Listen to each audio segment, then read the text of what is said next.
In this video, I'm going to show you how to properly handle networking and finance and the number one strategy you can use to land top jobs in fields like investment banking or asset management.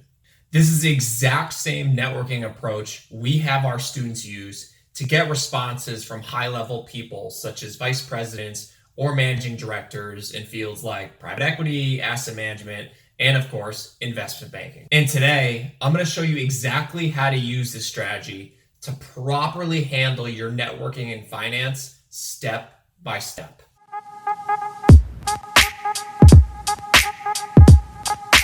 So before we get into our strategy here, let's answer a big question. Why should you even care about networking and finance? So if you're watching this, there's probably a good chance that you're having a hard time actually getting an interview. And why is that? Maybe you're going through LinkedIn or Indeed and you're just clicking a bunch of random jobs, hitting your resume, and maybe you feel a little bit better after sending out 50 job applications. Do you honestly think you're going to hear back by just sending in a piece of paper? Unless you have a perfect resume with a 4.0 GPA, you go to an Ivy League school, and you've got 2 years worth of investment banking internships, you're probably not going to hear back from anywhere. And that's the big problem. So the reason why you should spend a lot more time on networking and finance is because you probably need to overshadow some of your weaknesses. Now, what are those? Like I said, it could be things like you don't have the best GPA, you don't go to a really well-known school, and you don't have any kind of relevant experience. And that's why networking is so important. Because when you're applying online and you're submitting a resume, you're getting defined by a one-page piece of paper. People don't know you, or they're never going to know your story unless you actually talk to someone. And the problem is, you're never going to get the chance to talk to someone because you're not getting an interview. So that's why it's really important to start networking, because that'll give you a chance to actually talk to people that are in the companies you want to work for, in the jobs you want to work for, and could actually influence whether or not you get hired. So that's why it's a lot more important to spend your time in actually doing the networking and finance properly versus spending time just sending out a bunch of random job applications. So why is networking so effective? So think about it like this. If you're networking with people in investment banking or asset management, private equity, or any kind of really solid tier 1 job, essentially what you're doing is you're building connections with people that are actually working in the departments you want, within companies you want. And if things go well, these people on the inside are going to be pushing for you to actually get an interview.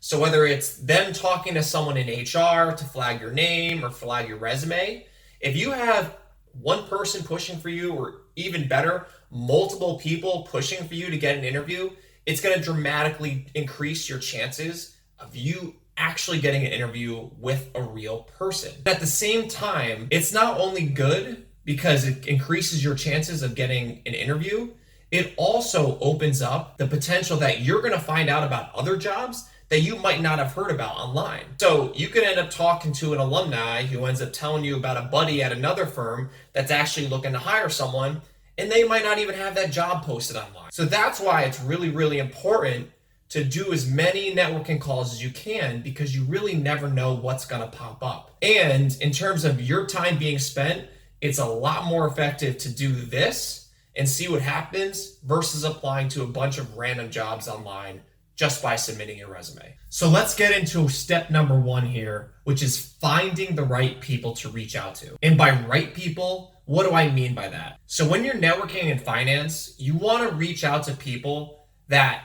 you maybe have something in common with, or you have a mutual connection with. Because if you're networking with people in investment banking that have nothing in common with you, didn't go to your school, and it's just a complete cold email, chances of you getting a response are a lot lower. But if you're reaching out to, let's say, an alumni or a family friend, and you're able to bring that up, the chances of you getting a response are a lot higher. So when you're first starting off networking in finance, you always want to start with people where you might have something in common. And this is kind of how I break it down. So number 1, family, friends are probably the best and easiest route to go. So if you're lucky enough, maybe you know someone in the family, or you have a family friend that's in investment banking, or they're in sales and trading, or whatever it is, where you're probably going to hear back from that person in terms of actually networking with them, because your parents might know them, your cousin might know them, whatever it is. But if you're lucky enough to have people that are actually in the industry you want to work for, and maybe you're related to them, easiest, best way to start. But for most of us, we're not that lucky. So that leads me to my second column here, which is alumni. So obviously, one of the easiest ways to try and find people to reach out to is check out where alumni are. So I'll show you in a little bit how to do this on LinkedIn, but the reason why alumni works so well is because, again, you have something in common. And this can go even deeper than that. So for example, you could be reaching out to alumni that might have been in the same fraternity or sorority as you. Or if you're an athlete, you could reach out to an alumni that was on the lacrosse team with you, or that was on the swim team with you, whatever it is. So that way, if you have an even stronger connection than just being an alumni, and maybe they played the same sport as you, your odds of actually hearing back from that person are a lot higher. So, like I said, start with family and friends if you have those kind of connections. Otherwise, let's move on to actually finding these alumni on LinkedIn. So finding alumni on LinkedIn is pretty easy. So first, head over to your LinkedIn account, and then what you want to do is you want to search for your university's name. So for example, I searched for Boston University to try and find alumni that go there, assuming this is the school I went to. So once you're on the university's LinkedIn page, all you got to do is head down here to alumni, and that's going to bring up a big list of the school's alumni. From there, we have a bunch of options to filter these alumni by. So let's say you're someone that wants to work in Boston.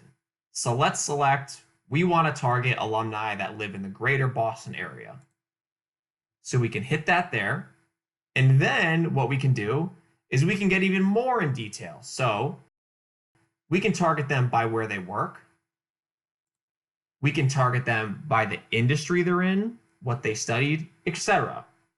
The way I recommend doing it is target them by kind of what they do. So for example, finance is a good way to do it.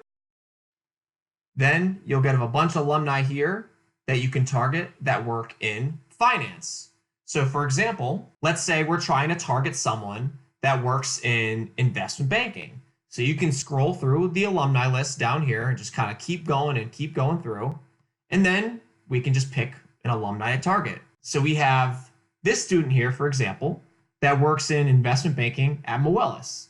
So let's say this is someone we want to network with. So what's our next steps? So now that we know how to find alumni on LinkedIn, that leads to our next step, which is step 2, reaching out. So before I get into this and before I exactly show you what to put in your email templates, which you'll see in a little bit later on, I want to cover something first, which is networking in finance. It's a volume game. So a lot of students think they can reach out to 5 or 10 people and that's enough. And then they get discouraged when no one gets back to them. Like I said, networking is a volume game. So especially if you're networking in something like investment banking, a lot of these people don't want to talk to you. They don't want to deal with students, which is why you got to increase the amount of volume you're doing in terms of reaching out to people. So now that you know how to find people on LinkedIn to network with, you want to get a list of 100 names that you can reach out to, because of those 100, maybe 25 will get back to you, and then maybe half of those will get on the phone with you. Obviously, your numbers could be better than that, but that's kind of what I use as a standard. So before you even get into really pumping these emails out, get a list of 100 different alumni or family friends or someone you might have in common to actually reach out to. So that brings me to my next point here, which is networking in finance is an email only kind of game. Now, you could do LinkedIn messaging, but it's not as effective as emailing. Why? Because a lot of higher up people are older and they're not going to be spending as much time on LinkedIn, which is why you almost always just want to put all of your time into email. People at banks are always checking their emails. They're probably always going through this kind of stuff, and they're on that a lot more than they're going to be on their LinkedIn. So you always want to do email only, and you want to do Gmail only. So don't use your .edu school address if you're in school. Have a dedicated professional Gmail to use when you're reaching out to these people. Next up, you're probably wondering, okay, if I can't message people on LinkedIn, how am I going to find their email address? A lot easier than you think. So, for example, let's see how to do it with Moelis, like I kind of mentioned before. So let's say we have an alumni at Moelis that we want to reach out to.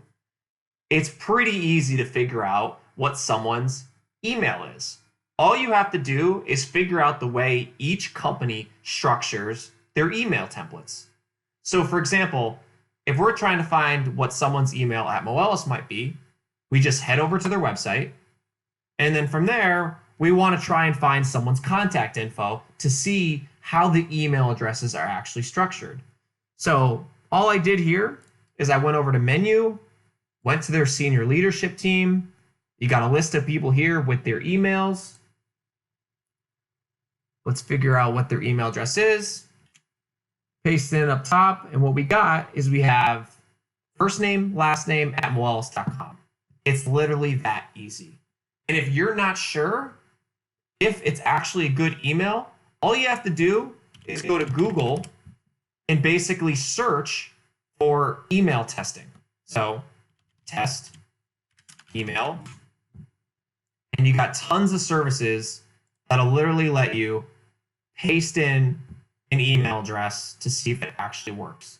It's that easy. It's really not that hard to find someone's email address. So now that we know how to find alumni's email addresses, it's time to put together our actual outreach emails. Now, this is a very, very, very important step to do correctly. You want to make sure when you're networking in finance, or especially networking in investment banking or something very competitive like that, you're doing this properly. So number one, your emails need to be short and sweet. People in investment banking or asset management or any kind of competitive, tier one type job, they're busy. They don't have time to read your life story or even give a shit about that in the first place. So again, when you're structuring these outreach emails, they need to be short and sweet, like we'll kind of show you in a little bit. Number two, you never want to blatantly ask for a job or an internship. And I've actually seen students do this, and it kind of blows my mind. People don't want to help you. They're not going to want to help you unless they actually kind of know you, which is why you need to have your phone call. So if you're asking for something straight up right in your email, bad idea. And like I show later on when we get to the call, it's all about structuring it around the other person first. Getting them to tell their story, stroking their ego a little bit, then you have your ask at the end. Number three, never attach your resume in an email unless it's asked for. Think about it. If you're attaching your resume in an email, it's pretty much like you're asking for a job or an internship. So unless someone's actually emailed you and asked for your resume, don't do it, because again, you're pretty much conveying that you want a job or an internship, and again, people aren't going to want to deal with that kind of crap. So when it comes to actually putting together your email, it should kind of be structured like this. So right off the bat, it should be entirely focused around career advice, right? So basically you want to kind of start off with a little bit about yourself, kind of maybe your major or, what internship you're currently doing right now. Then maybe just a brief mention about how you stumbled upon their profile or whatever it is. And at the end, all you want to do is ask for 5 to 10 minutes of their time to talk about their background, their experiences, and some career advice. And in a little bit, I'll show you exactly how to put these emails together. Last but not least, another interesting thing we've kind of gone over with some students is figuring out, when should you actually send the email? When is the best time you're going to get the best responses? So there's been some research done in terms of the best day to send these emails, and Tuesdays and Wednesdays are usually the best.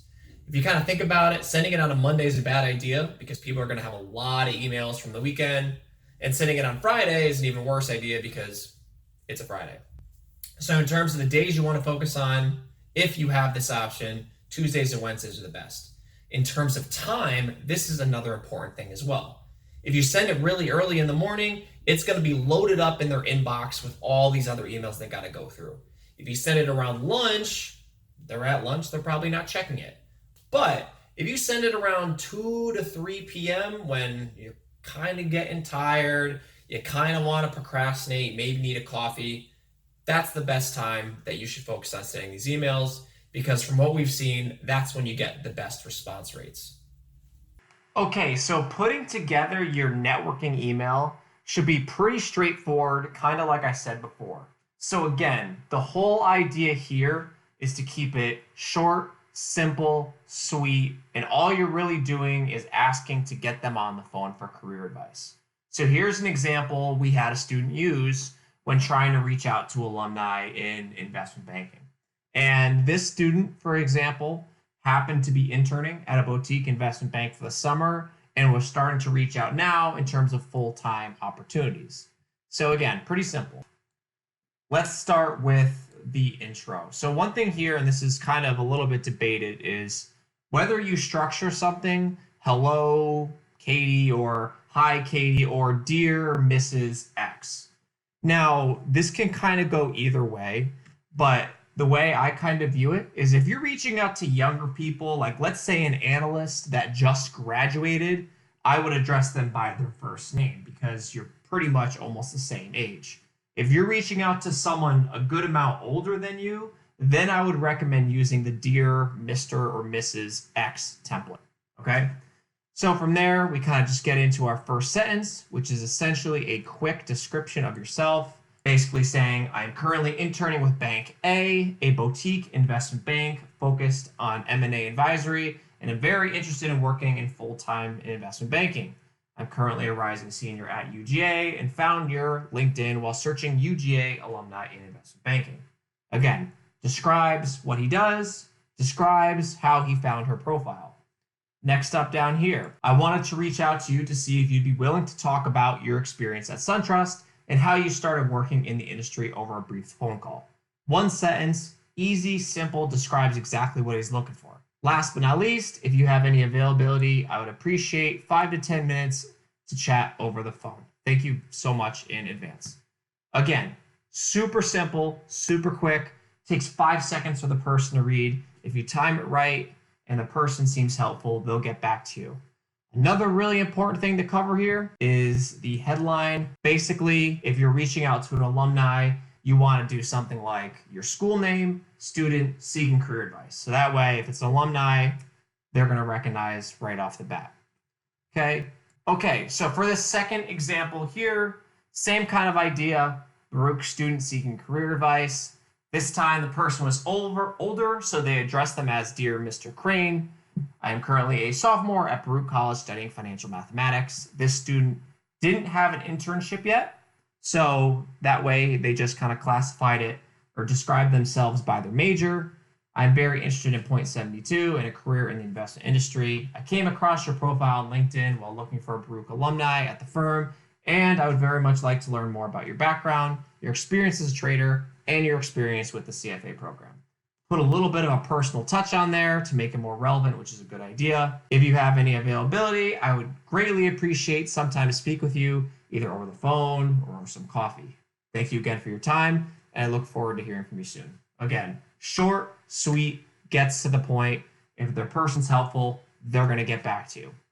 The only other thing that you want to do in terms of these emails is when you have a referral, all I would do is mention it somewhere in the first sentence, saying briefly who you are and who referred you. And I would also mention that in the subject line. So for example, that I would change to something like Bobby X referral, UGA student seeking career. Something like that, that just in the headline mentions that you have a referral from the person that you got it from. And that's really it. That's really all you need to do for these email templates. You don't need to overcomplicate them. Again, they need to be quick reads so you're not taking up a bunch of people's times, or you're not throwing people off right away by sending them paragraphs of text that they have no desire to read at all. So for step number 3, we have the phone call. So what's your goal with these phone calls? Your goal is to do what you can to get these people to like you. Because if they like you, they're going to be a lot more willing to help you out at the end in terms of getting your resume flagged, putting in a good word for you, and hopefully giving you a little bit of an advantage in terms of getting an interview. And at the same time, they'll probably even give you the name of someone else to talk to as a referral, which is great because when you have a referral, the chances of that person responding are really, really high. But again, networking in finance is tough, especially when you're talking about networking and investment banking. You have to expect that going into these calls that the other person could just be a total dick. And it happens. So you can get on a call and you could talk to someone, they'll be really nice, really want to help you out. And then on the other hand, you're going to have calls where these people are really douchey and they're not going to be helpful and they're going to want to get off the phone pretty quick. It happens. So again, that's why I said earlier, networking is really a volume game. So when that happens in a call, you move on, you forget about it, you don't care, okay? So what do you want to do prior to these calls? Obviously, you want to do these research on these people. So stalk them on LinkedIn, find out about their background, find out about their career, what they've done, see if you can see if they've done any sports in college, so maybe you can talk about that. Just get as much info and do as much research on these people as you can. So that way, when you're going into the call, you're going to be ready with a bunch of different questions you can ask. So what kinds of questions do you actually ask when going into these calls? And the answer is, it kind of depends. So you have to feel the person out, and you're never going to know what their personality is ahead of time. So for example, if you're talking to someone in investment banking and you want a question that's a good icebreaker, ask about one of the craziest deals they've ever worked on. I'm sure they have a great example that they could just start talking about and talking about and talking about, and that'll lead into a bunch of other things. And then from there, it's your job to be able to go off on tangents and ask other questions. At the same time, you could ask more like basic things like how they got into their role in the first place, how they started their career and what they did. You want to get the other person talking as much as they can because people like the sound of their own voice. They like talking, and if you're asking good questions, they're naturally gonna like you a lot better. Here's a caveat though. If you're doing all this networking work and you don't understand their job, you don't understand the industry, and you're not able to ask those kinds of questions or know what type of industry specific questions to ask at a time, you want to make sure you're ready ahead of time. Because if you're networking with these people and you're not asking good questions and you don't know how investment banking works or private equity works and you seem kind of dumb, it's a bad idea to be networking, which is why it's really important to have the market knowledge and have some experience with this kind of stuff ahead of time.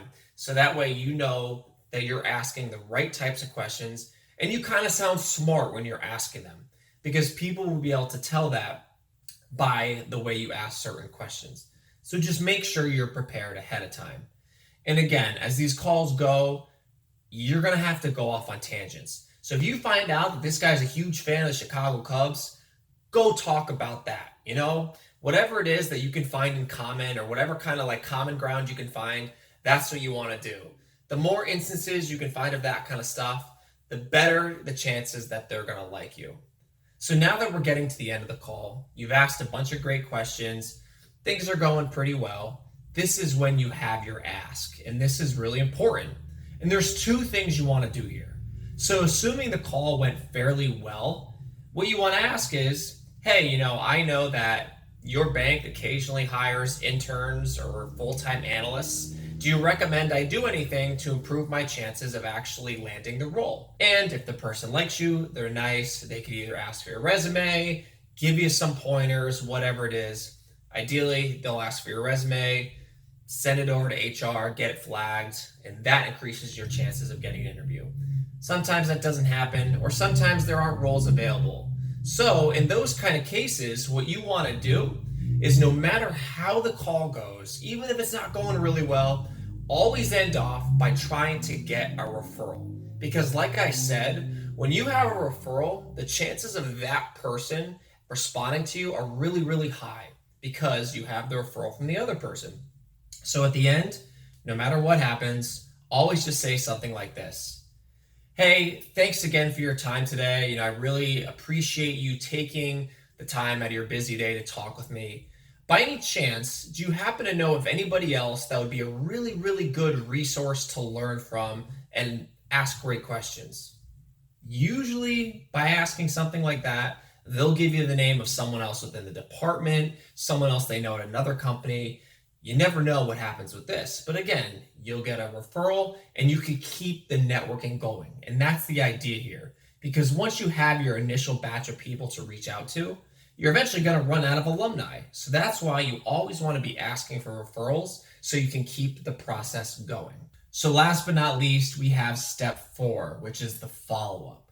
So no matter what, after every one of your calls, you always want to send a brief thank you email. Again, short and sweet. All you need to do is thank the person for taking the time out of their busy day to talk to you. Put in maybe one sentence about something, personal you guys talked about in the call. That's it. Now you might be wondering, okay, what if I talk to this person and there's no roles available, or there aren't going to be roles available for a couple months in terms of, different jobs or internships? This is when you start waiting a little bit. And let's say in a couple months, the internships open up, or you see a full-time analyst role. That's when you reach out to these people to basically tell them that, hey, Nick, how's everything been? Just wanted to let you know that I applied to the internship in this department, or I applied to the full-time role in this department.